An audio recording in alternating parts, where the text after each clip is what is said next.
దీనిపై మరింత సమాచారం మా అమరావతి బ్యూరో చీఫ్ ఏడుకొండలు అందిస్తారు. ఏడుకొండలు చెప్పండి, మొత్తంగా అయితే చంద్రబాబు నాయుడు బాధ్యతలు స్వీకరించారు సీఎంగా.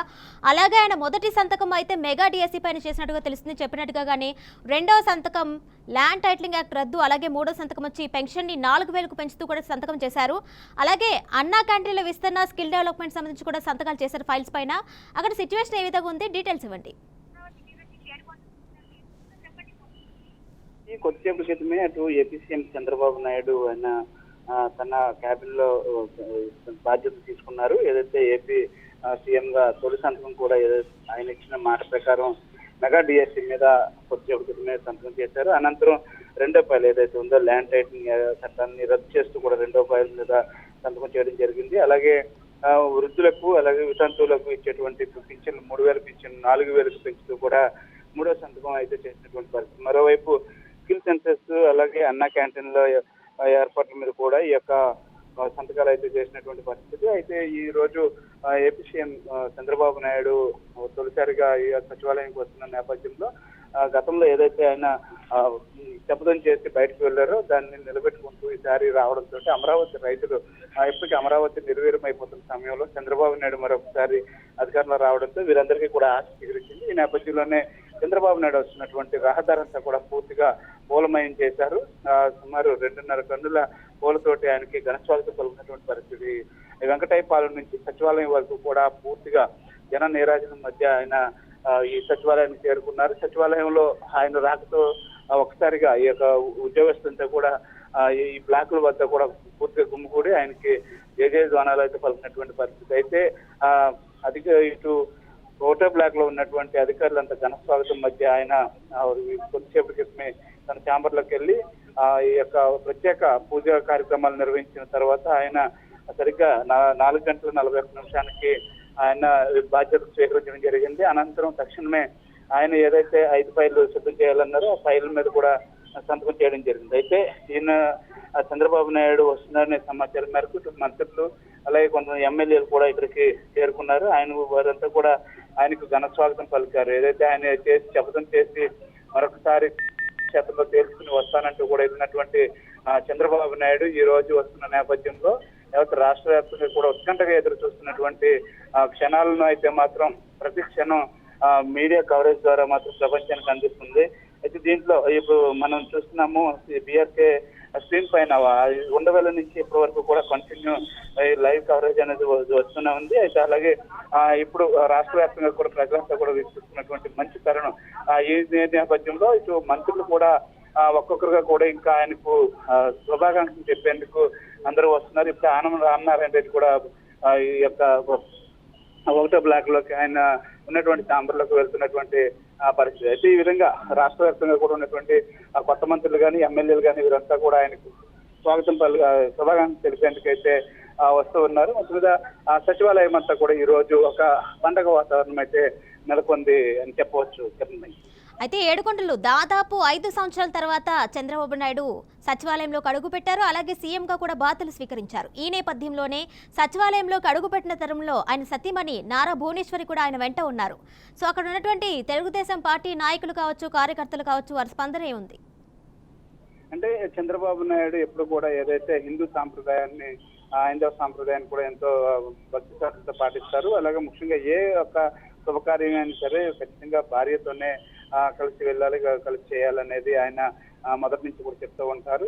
ఈ విధంగానే ఈ రోజు భార్య భువనేశ్వరితో కలిసి వచ్చినటువంటి ఆయన కొద్దిసేపటి క్రితం ఇద్దరు కలిసి ప్రత్యేక పూజా కార్యక్రమాలను నిర్వహించిన తర్వాత అనంతరం ఆయన ఈ బాధ్యతలు స్వీకరించారు. అయితే ఏదైతే మనకి స్క్రీన్ నుంచి చూస్తే అర్థమవుతుంది, అటు వృద్ధులు అలాగే వితంతులకు సంబంధించినటువంటి ఫైల్ మీద సంతకం చేసే ముందు వారిని కూడా ఆయన క్యాబిన్ లోకి రప్పించుకున్నటువంటి పరిస్థితి కనిపిస్తుంది. గతంలో చూస్తే కేవలం ఏదైతే ఎవరిని కూడా లోపలికి రానిచ్చేటువంటి పరిస్థితి లేదు. కానీ ఇప్పుడు చంద్రబాబు నాయుడు ఏ ఫైల్ మీద సంతకం పెట్టినా దానికి సంబంధించినటువంటి వ్యక్తులందరినీ కూడా తీసుకురావడం జరిగింది. అయితే ఇప్పుడు ఏదైతే ఈ యొక్క మెగా డిఎస్సీ మీద తొలి సంతకం చేయగానే ఇప్పుడు రాష్ట్ర వ్యాప్తంగా కూడా మెగా డిఎస్సీకి సంబంధించినటువంటి అభ్యర్థులంతా కూడా ఆనంద సంబరాలు అయితే నిర్వహిస్తున్నారని చెప్పుకోవచ్చు. చంద్రబాబు నాయుడు చిత్రపటానికి పలు చోట్ల పాలాభిషేకాలు కూడా నిర్వహిస్తున్నటువంటి దృశ్యాలు మనం చూడవచ్చు.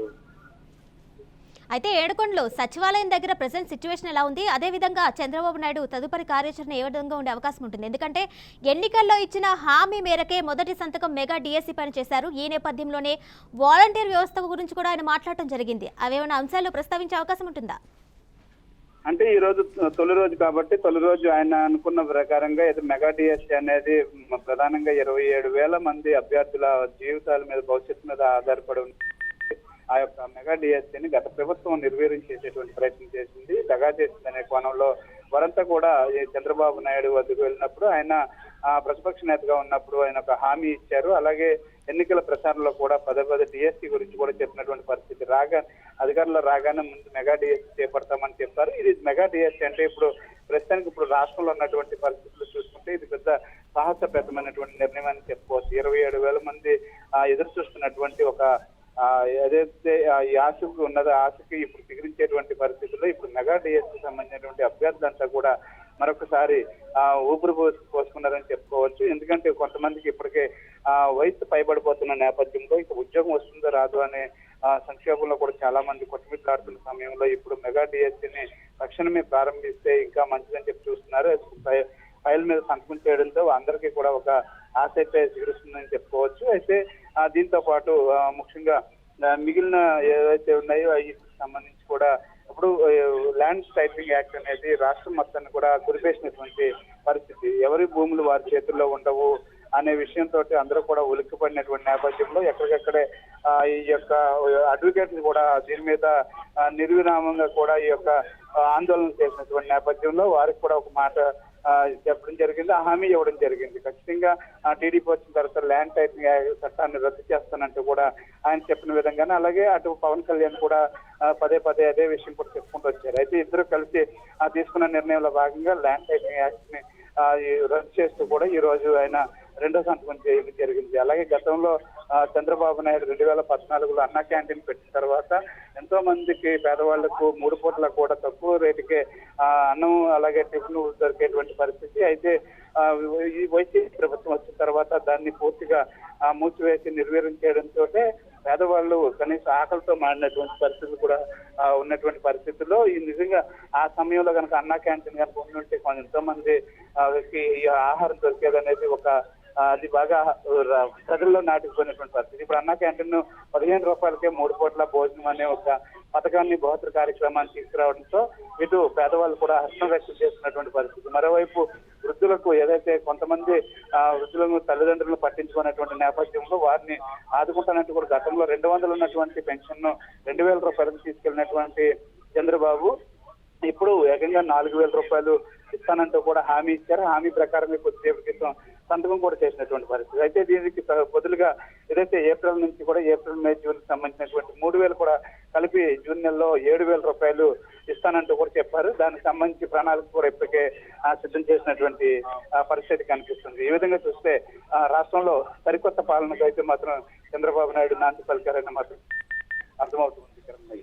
అయితే ఏడుకొండలు ఇచ్చిన మాట ప్రకారం చంద్రబాబు నాయుడు 5 ఫైల్స్ పైన సంతకాలు చేశారు. అదేవిధంగా ఏపీ పునర్నిర్మాణం పైన కూడా దృష్టి పెట్టే అవకాశం ఉందంటారా? అంటే ఇప్పటికే కిరణ్మయ్యి ఏపీ పునర్నిర్మాణం మీద అయితే మాత్రం చంద్రబాబు నాయుడు తను గెలిచిన వెంటనే ఏదైతే 164 సీట్లు కన్ఫర్మ్ అవగానే ముందుగానే అధికారులను ఎక్కడికక్కడే ఏదైతే ఫైల్ ఏవి కూడా బయటకు వెళ్లకుండా చూడటం, అలాగే అమరావతిలో ఉన్నటువంటి ఎక్కడైతే నిర్మాణాలు ఆగిపోయా నిర్మాణాల తాలూకా అక్కడ పనులను తక్షణమే ప్రారంభించాలంటూ కూడా ఆదేశాలు జారీ చేశారు. సిఎస్ ను నియమించిన రోజు నుంచే అమరావతిలో పనులు అయితే ప్రారంభమయ్యాయి. ముఖ్యంగా ఈ కట్టడాలు ఏవైతే ఉన్నాయో ఐఆర్ఎస్, ఐఏఎస్ బిల్డింగ్ తో పాటు ఈ ఎన్జిఓస్ బిల్డింగ్స్ కానీ అలాగే శాశ్వత నిర్మాణాలు ఎక్కడైతే ప్రారంభించారో ఆ ప్రాంతాల్లో కూడా ఉన్నటువంటి డొంకలను అలాగే తుమ్మ చెట్లను కూడా తొలగిస్తున్నటువంటి పరిస్థితి. దానికి సంబంధించి ఇప్పటికే 2,000కు పైగా జేసీబీలను ఇక్కడ రంగంలో దింపారు. ఎక్కడికక్కడ రోడ్లకు సంబంధించి ఎక్కడైతే రోడ్లు ఇవన్నీ ఇంతకు ముందు ప్రభుత్వం అన్ని తవ్వేసిందో వాటిని అన్నింటినీ కూడా సరిచేయాలని, తక్షణమే అమరావతిలో అన్ని పనులు ప్రారంభించాలంటూ కూడా చెప్పిన నేపథ్యంలో దీనికి 1640 రోజులుగా దీక్ష చేసుకున్నటువంటి రైతులు నిన్న సాయంత్రం తోటే దీక్షను విరమించారు. విరమించిన తర్వాత ఈ చంద్రబాబు నాయుడుకి ప్రత్యేక కృతజ్ఞతలు అయితే తెలిపినటువంటి పరిస్థితి. ఆ నేపథ్యంలోనే ఈ రోజు ఆయన వస్తున్న నేపథ్యంలో ఆయనకు ఘనస్వాగతం పలికేందుకు భారీ ఎత్తున టన్నుల కొద్దీ పూలను తీసుకొచ్చి దానికి రోడ్డు వెంబడంతా కూడా పూల మీద ఆయన ప్రయాణం సాగేలాగా చేసినటువంటి పరిస్థితి. అయితే ఇదంతా చూస్తే రాష్ట్రంలో సరికొత్త విధానానికి అయితే ఇప్పుడు రూపకల్పన చేశారు. అలాగే రైతులు ఏదైతే ఆకాంక్షించినట్లుగా కూడా చంద్రబాబు నాయుడు గెలవడం, అలాగే అమరావతి నిలుస్తుందని ఆంధ్రుల రాజధాని అమరావతి అంటూ కూడా గతం నుంచి కూడా చెప్తూ వస్తున్నారు. అయితే ఈ రాజధాని కాకుండా 3 రాజధానుల పేరుతోటి వెళ్ళినటువంటి జగన్ కి ఎదురు ఎప్పుడు కోలుకున్నటువంటి దెబ్బ తగిలిందని చెప్తున్నారు. Right Yedukondalu, thank you.